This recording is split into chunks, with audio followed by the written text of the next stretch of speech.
ప్రఖ్యాత శైవ క్షేత్రం కోటప్పకొండలో నంది విగ్రహాన్ని అగంతకులు అపహరించుకుపోయిన ఘటన కలకలం రేపుతోంది. పాప విమోచనేశ్వర స్వామికి అభిషేకం చేసేందుకు భక్తులు ఆలయానికి వెళ్లగా నంది విగ్రహం లేకపోవడం గమనించి ఆందోళన చెందారు. ఆలయం దాదాపు కొండ పైభాగంలో ఉంది. ఇక్కడకు వెళ్లేందుకు కాలిబాట కూడా సరిగా ఉండదు. కొండపై నుంచి నంది విగ్రహాన్ని కిందకు తరలించినట్టుగా ఆనవాళ్లను భక్తులు గుర్తించారు. నంది విగ్రహానికి తెల్ల రంగు వేసి తరలించినట్టు కొండరాళ్లకు అంటిన రంగును బట్టి అనుమానిస్తున్నారు. ఈ నంది విగ్రహం అతి పురాతనమైనది. విగ్రహాల ప్రతిష్ఠ సందర్భంగా బంగారం, విలువైన వస్తువులను ఉంచుతారు. గుప్త నిధుల కోసమే నంది విగ్రహాన్ని పెకిలించి అపహరించుకుపోయి ఉండొచ్చనే అనుమానాలు వ్యక్తమవుతున్నాయి. గతంలోనూ ఈ ఆలయంలో పలు విగ్రహాలు అపహరణకు గురయ్యాయని భక్తులు అంటున్నారు. కోటప్పకొండ బ్రహ్మ, రుద్ర, విష్ణు శిఖరాలుగా ప్రసిద్ధి చెందింది. రుద్ర శిఖరంపై పాత కోటేశ్వర స్వామి ఆలయం, బ్రహ్మ శిఖరంపై మేధా దక్షిణమూర్తి ఆలయం, విష్ణు శిఖరంపై పాప విమోచనేశ్వర స్వామి ఆలయం ఉంది. ఈ ఆలయంలో 2 నంది విగ్రహాలున్నాయి. ఒక విగ్రహాన్ని నెల రోజుల క్రితమే అపహరించుకుపోయినారని భక్తులు తెలిపారు. నెల రోజుల క్రితం ఈ నంది విగ్రహానికి ఒక పక్కన రాయిని కట్ చేశారు. ఇది ఆకతాయిల పనిగా భక్తులు భావించారు. కట్ చేసిన రాయిని తీసుకువెళ్లి అగంతకులు పరీక్ష చేయించిన అనంతరమే దీనిని తరలించుకుపోయి ఉండొచ్చని భక్తులు భావిస్తున్నారు. పోలీస్ అవుట్ పోస్ట్ గస్తీ లేకపోవడం వల్లనే అగంతకులు సునాయాసంగా నంది విగ్రహాన్ని ఎత్తుకుపోయారని భక్తులు మండిపడుతున్నారు. ఘటనపై పోలీసులు దర్యాప్తు ప్రారంభించారు.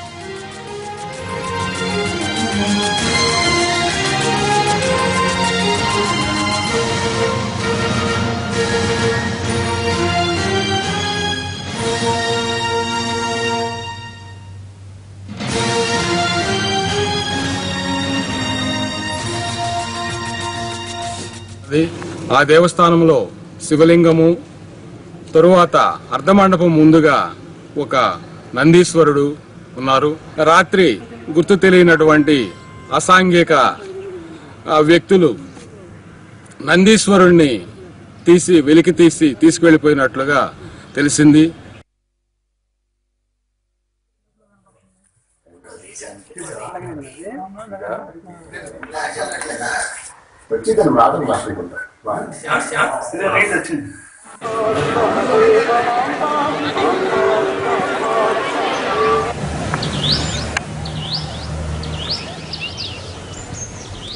దీనికి సంబంధించి మరింత సమాచారం మా ప్రతినిధి కృష్ణ అడుగుదాం. కృష్ణ, విగ్రహాల చోరీకి సంబంధించి పోలీసులు ఏమంటున్నారు?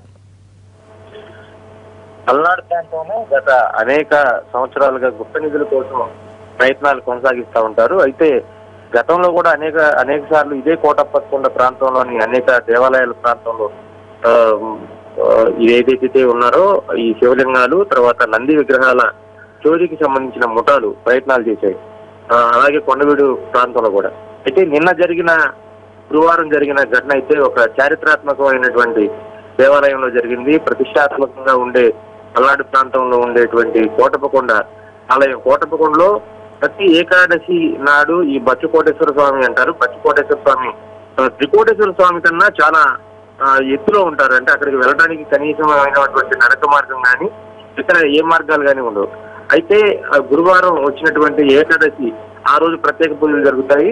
ఆ రోజు భక్తులు అనేక మంది అక్కడ బచ్చుకోట ఆలయానికి వెళ్ళినట్టుగా చెప్తా ఉన్నారు. ఈ నేపథ్యంలోనే అక్కడే టెస్ట్ వేసినటువంటి మామూలుగా రోజుల్లో జనసంచారం లేని రోజుల్లో వీళ్ళు వెళ్తే పెద్ద ఎత్తున ఏదైనా విగ్రహాన్ని చోరీ చేయడానికి పనిముట్లు ఏమన్నా తీసుకువెళ్తే అనుమానం వస్తుంది. కాబట్టి ఖచ్చితంగా భక్తుల్లో కలిసి వెళ్ళుంటారని ప్రాథమికంగా పోలీసులు అంచనా వేస్తున్నారు. అదేవిధంగా ఆ నంది విగ్రహాన్ని దొంగిలించిన తర్వాత ఇది ఎక్కడిది ఏంటనేది కూడా అనుమానం రాకుండా స్పాట్ లోని ఒక పెయింట్ వేసినట్టుగా కూడా సమాచారం చెప్తా ఉన్నారు. ఈ నేపథ్యంలోనే గురువారం రాత్రి వరకు ఉన్నటువంటి విగ్రహాలు దాని తర్వాత తీసుకెళ్లారని చెప్తా ఉన్నారు. అయితే దీనికి ముందస్తుగా ప్రణాళిక రచించినట్లుగా తెలుస్తా ఉంది. ఎందుకంటే విగ్రహానికి సంబంధించినటువంటి ఏదైతే నమూనా ఉందో దాన్ని కొంచెం ఒక ముక్క కట్ చేసుకుని వెళ్ళి దీన్ని ఇతర ప్రాంతాల్లో టెస్టింగ్ చేసినట్లుగా కూడా చెప్తా ఉన్నారు. ఇది అత్యంత పురాతనమైనదిగా నిర్ధారించుకున్న తర్వాత సాధారణంగా ఇక్కడ ఉండే ప్రజలందరికీ, భక్తులందరికీ తెలుస్తుంది బచ్చుకోట ఆలయం చాలా విశిష్టమైనది, చాలా పురాతనమైనది. అదే కన్ను ఈ దొంగల కన్ను పడిందని చెప్పుకోవచ్చు. అదే సమాచారంతో అయితే దీన్ని తీసుకెళ్లి పెద్ద ఎత్తున టెస్టింగ్ లో ఇన్ని చేయించిన తర్వాత మొత్తానికి పురాతనమైనటువంటి విగ్రహం కాబట్టి ఖచ్చితంగా దీన్ని దొంగిలించాలన్న పక్కా పథకంతో రావడం జరిగింది. అదే అనేక సార్లు ఈ ప్రాంతంలో చోరీలు జరిగినప్పుడు కూడా సరైనటువంటి నిఘా లేదని చెప్పొచ్చు. ఎందుకంటే ఇప్పుడు ఉన్నటువంటి ఆధునిక టెక్నాలజీతో సీసీ కెమెరాల ఏర్పాటు, ఇతర ఏర్పాట్లు కూడా చేయొచ్చు. కానీ కింద చెక్ పోస్ట్, అవుట్ పోస్టులు అని చెప్పని పెట్టి ఆ తూతు మంత్రంగా ఏదైతే శైవక్షేత్రానికి సంబంధించిన కోటప్పకొండ ఉత్సవం జరుగుతుందో, తిరునాళ జరుగుతుందో ఆ టైంలో మాత్రం ప్రధానంగా అవుట్ పోస్టులు పనిచేస్తాయి. మిగతా టైంలో పెద్దగా పనిచేయని పరిస్థితి. ఒకళ్ళిద్దరిని డ్యూటీలో వేసినా వాళ్ళు కూడా సరిగ్గా పనిచేయని పరిస్థితి. ఈ నేపథ్యంలో ఇది దొంగలకు ఒక ఆసరాగా మారిందని చెప్పుకోవచ్చు. సాధారణంగా కోటప్పకొండ ప్రాంతంకి వచ్చిన వాళ్ళని బెదిరించడం, చిన్న చిన్న చిల్లర దొంగతనాలు కూడా పాల్పడుతూ ఉంటారు.